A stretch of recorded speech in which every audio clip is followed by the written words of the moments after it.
Halo semuanya, jadi di depan saya kali ini sudah ada dua buah power supply Kerehore dengan range budget di harga 300 ribuan. Yang pertama ini adalah Furion V-Power 400 yang merupakan pendahulu dari MV series yang sekarang banyak beredar di pasaran dan lumayan favorit ya di kaum perakit PC Kerehore. Mungkin karena brand yang satu ini ada embel-embelnya desain by Sigmatech. Seperti yang kalian tahu ya, Sigmatech ini adalah salah satu produsen komponen PC yang udah cukup lama dan terkenal. Bahkan saat masih namanya V-Power ini, dia berani memberi garansi sepanjang 10 tahun guys. Ini ada embel-embelnya di depan.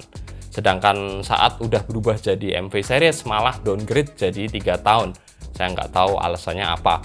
Kemudian power supply yang satu lagi ini adalah Armageddon Voltron Bronze 300 FX.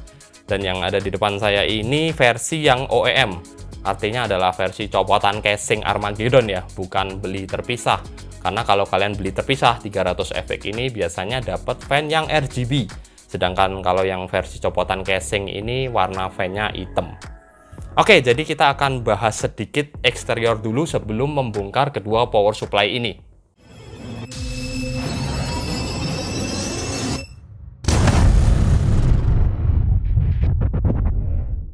Perbedaan pertama adalah untuk power supply Furion V-Power ini punya saklar on-off di bagian belakang, nggak seperti Voltron Bronze 300 FX.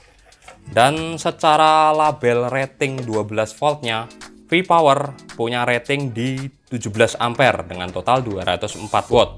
Sedangkan untuk Voltron Bronze 300 FX dia sedikit lebih tinggi, yakni 18 ampere di 216 watt. Untuk soal perkabelan, keduanya memakai tipe kabel yang sama guys ya, masih pakai kabel warna-warni yang kurang enak dipandang di mata. Kecuali untuk yang 24 pinnya ya, ini udah ada sleeve kabelnya, dan bahkan untuk yang V-Power ini ya CPU EPS 8 pin atau 4+4-nya dia juga ada sleeve-nya plus ada cabangnya. Ini menurut saya mubazir ya untuk kelas power supply low budget seperti ini, karena motherboard yang butuh lebih dari 8 pin CPU EPS ini adalah motherboard kelas atas yang jelas butuh watt tinggi. Misalnya X570 dengan prosesor yang tinggi juga untuk keperluan extreme overclocking. Jadi nggak mungkin lah pakai power supply yang satu ini. Kemudian ini juga jelas ya dilengkapi oleh kabel PCI Express 8 pin 6+2. Kalau yang Voltron Bronze 6 pin. Menurut saya sih kedua power supply ini cuma cocok kalau kalian pasangin VGA yang TDP-nya di bawah 100 watt. Jadi saya rasa 8 pin pun agak terlalu tinggi ya. Jadi kalau udah pakai 8 pin mestinya nggak pakai power supply macam seperti ini lagi. Harus cari power supply yang lebih bagus. Untuk soal spesifikasi kabel, yang Voltron Bronze 300 FX ini punya spesifikasi kabel di 18 AWG guys. Sedangkan yang V-Power ini dari pegangannya aja saya udah tahu ya, ini lebih tipis. Dan ternyata memang benar spesifikasinya 20 AWG. Nilai AWG ini semakin besar angkanya berarti semakin jelek ya, kurang bagus lah. Karena itu menyangkut isi tembaga atau serabut dari kabel tersebut. Oke, jadi mungkin gitu aja, nggak ada lagi yang perlu dibahas di bagian luar. Sekarang kita akan bongkar kedua power supply ini. Oh ya, bisa kalian lihat ya, yang Armageddon Voltron Bronze 300 FX ini masih ada segel garansinya. Kalau yang ini emang sudah saya bongkar karena udah saya bersihkan terlebih dahulu.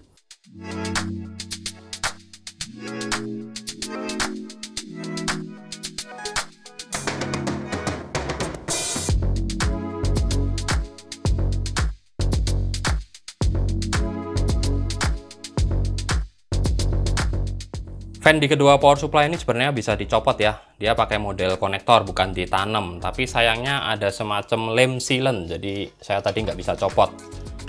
Dan sebenarnya nggak ada yang istimewa sih di kedua fan ini. Hampir sama-sama aja. Untuk V-Power dia ada di 1500 RPM, dan untuk Voltron Bronze di 1800 RPM. Untuk isi komponennya, buat kalian yang ahli tentang elektronika pasti ngelihat sekilas aja udah langsung tahu ya. Nggak kayak saya nggak terlalu ahli, jadi harus sedikit meraba-raba. Tapi akan saya jelaskan aja seperti biasa, singkat buat kalian yang masih awam. Pertama, dari input voltage masuk 220. Langsung ke board utama, dua-duanya disambut oleh sekring. Yang membedakan adalah di V-Power ini dia nggak ada MI filter sama sekali. Nggak kelihatan rangkaian filter. Nggak seperti yang di Voltron Bronze 300FX. Dia ada induktor toroid, tapi kapasitornya absen guys. Cuman ada NTC aja di sini. Kemudian dari sini masuk ke dioda rectifier, sama, dua-duanya nggak pakai heatsink. Dan masuk lagi ke kapasitor utama. Mereka pakai dua kapasitor utama. Untuk yang Voltron Bronze, ini brandnya Cheng. Jadi bukan Cheng X ya. Kalau Cheng X emang agak terkenal. Ini Cheng ini mungkin tipe yang di bawahnya lagi mungkin. Kapasitasnya 470 mikrofarad, 200 volt. Untuk yang V-Power ini mereknya apa nih mereknya? Wenyu. Wah, saya kurang tahu ya. Mungkin harus googling dulu ini merek apa nih. Dia punya rating 680 mikrofarad 200 volt. Jadi kapasitasnya lebih besar yang V-Power guys. Keluar dari sini dia langsung disambut oleh transistor, jelas yang ada heatsinknya ini. Ukuran keduanya sama ya. Jadi ini secara layout kedua power supply ini hampir sama-sama group regulated juga, dan ada 3 trafo juga. Yang satu trafo utama biasanya untuk 12 dan 5 volt. Yang kecil satu ini 3 volt. Dan yang satunya lagi ini biasanya buat mensuplai tegangan atau arus ke komponen internal power supply ini sendiri. Termasuk di sini ada IC proteksi juga, kalian bisa lihat yang panjang ini IC proteksi ya. Dan nggak tahu lah dia punya fitur apa aja, mungkin ada OVP, OCP, short circuit dan lain sebagainya. Kemudian keluar dari trafo yang besar ini jelas disambut oleh dioda yang ada heatsinknya lagi ini. Sama keduanya, bahkan desain heatsink keduanya ini mirip banget guys. Setelah melewati dioda tadi, ada induktor toroid 2 biji. Sama juga di kedua power supply ini, satunya besar, satunya kecil, jelas untuk 12, 5, dan 3 ya, grouping mereka. Dan setelah distabilkan lagi oleh induktor toroid ini, akan diterima oleh kapasitor sekunder yang kecil-kecil banyak ini. Tapi kalau dilihat dari jumlah kapasitornya, sepertinya yang Voltron Bronze 300FX ini lebih baik. Karena kapasitornya jumlahnya lebih banyak dan lebih besar-besar guys. Plus lagi ini mereknya Cheng X. Wah, ini kapasitor sekundernya justru pakai Cheng X ya. Tapi kapasitor utamanya Cheng doang. Sedangkan untuk yang di V-Power, ini merek kapasitor apa ini? GD. Terus yang satu lagi ini agak susah dilihat ini guys. Nanti saya tulis di video aja lah. Nanti saya lihat belakangan. Oke, jadi mungkin gitu aja ya. Langsung aja sekarang kita tes load di PC Kirihore saya.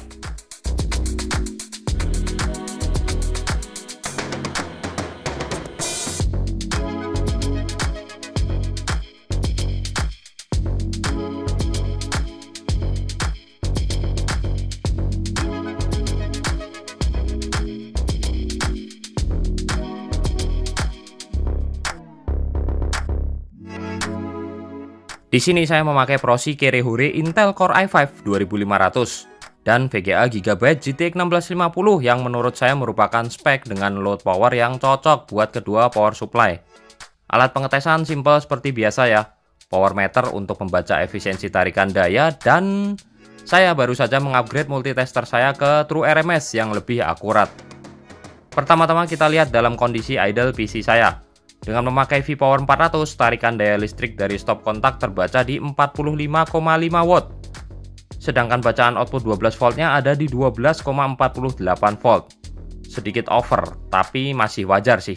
Ini memang biasanya untuk menjaga turunnya voltase saat nanti terbeban berat. Sedangkan saat memakai Voltron Bronze 300FX, tarikan daya dari stop kontak sih terlihat sedikit lebih efisien, yakni di kisaran 45 watt aja. Tapi bacaan output 12 voltnya malah lebih over lagi guys, 12,52 volt. FYI, toleransi yang bagus buat parts atau komponen PC kalian itu seharusnya tidak boleh lebih dari 5%, alias 0,6 volt kalau di voltase 12 volt. Oke, sekarang kita lanjut membebani full load PC saya dengan menjalankan dua aplikasi bench CPU dan GPU sekaligus, Unigine Heaven dan Cinebench. Di sini V-Power 400 menarik daya listrik dari stop kontak sebesar kisaran 175 watt dengan bacaan voltase 12 volt yang masih stabil antara 12,26 sampai 12,27. Drop kisaran 0,25 dari saat idle. Kemudian kalau kita bandingkan dengan Voltron Bronze 300FX, power supply yang satu ini tarikan daya listriknya dari stop kontak ada di kisaran 172 watt. Sedangkan untuk bacaan output 12 voltnya juga mengalami drop yang bahkan lebih dibandingkan V-Power 400. Turun lebih dari 0,3 volt guys. Jadi ada di antara 12,18 sampai 12,21. Tapi ini pun masih wajar sih. Dengan PC spek irit daya gini aja kita sudah bisa melihat perbedaan efisiensi dan penurunan voltase 12 volt antar keduanya. Jadi menurut saya Armageddon Voltron Bronze 300FX ini masih sedikit lebih baik untuk soal tarikan atau efisiensi daya listrik. Juga kalau saya lihat sih komponennya sedikit lebih baik juga dibandingkan Furion V-Power 400. Tapi saya nggak tahu lagi ya untuk Furion MV series apakah ada perubahan atau upgrade isi komponennya ataukah masih sama. Tapi kalau menurut saya sih bakalan tetap sama ya karena harganya masih sama-sama aja. Nggak mungkin dia mengupgrade isi komponennya tanpa menaikkan harga. Udah gitu label garansinya downgrade guys, dari 10 tahun jadi 3 tahun. Oke, di sini saya bukan mau menjelek-jelekan atau membagus-baguskan suatu brand tertentu ya. Hanya opini pribadi saya. Jadi saya Hendy, pamit dulu dan makasih udah nonton.